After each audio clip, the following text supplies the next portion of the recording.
Praise the Lord. Good morning. ప్రార్థన. పరిశుద్ర ప్రేమ కలిగిన తండ్రి, నీకే వందనములయ్యా.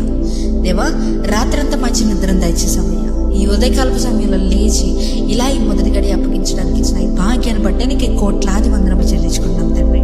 దేవా, ఇదిగో అయ్యా, ప్రార్థన లేఖిస్తున్న ప్రతి ఒక్కరి గురించి ప్రార్థిస్తున్నాం ప్రభా. వారి రోజున పెద్దల గడ లేచి వారి వారి పనులకు వెళ్తుండగా దేవా, నీ చిత్తమైతే వారికి తోడును దయచేయమని అడుగుతున్నాం. వారికి మంచి నీడను దయచేయమని అడుగుతున్నామయ్యా. వారు చేసే ప్రతి పని పాటలో నీవే తోడుగా ఉండండి దేవా. ప్రతి ఒక్కరు ఎవరెవరైతే తండ్రి ఈ వారంలో నా జీవితంలో ఈ కార్యం జరగాలి అనే ఆశతో ఎదురు చూస్తున్నారు, నీ చిత్తమైతే ఈ వారం అంతటిని దీవించి వారి జీవితంలో ఒక గొప్ప బ్రేక్ త్రూ, ఒక గొప్ప బ్లెస్సింగ్ని ఇవ్వమని అడుగుతున్నామయ్యా దేవా. అంతేకాకుండా తండ్రి ఎవరెవరైతే స్టూడెంట్స్ ఉన్నారో ప్రతి ఒక్కరి గురించి ప్రార్థిస్తున్నాం దేవా. వారు వాళ్ళ ఎగ్జామ్స్ రాస్తుంటే కనుక నీ చిత్తమైతే వారికి మంచి జ్ఞానం దయచేయమని అడుగుతున్నాం తండ్రి దేవా. వారి జీవితంలో నీ సహాయం కోసం ఎదురు చూస్తున్నాం ప్రతి ఒక్కొక్కరికి ప్రభు.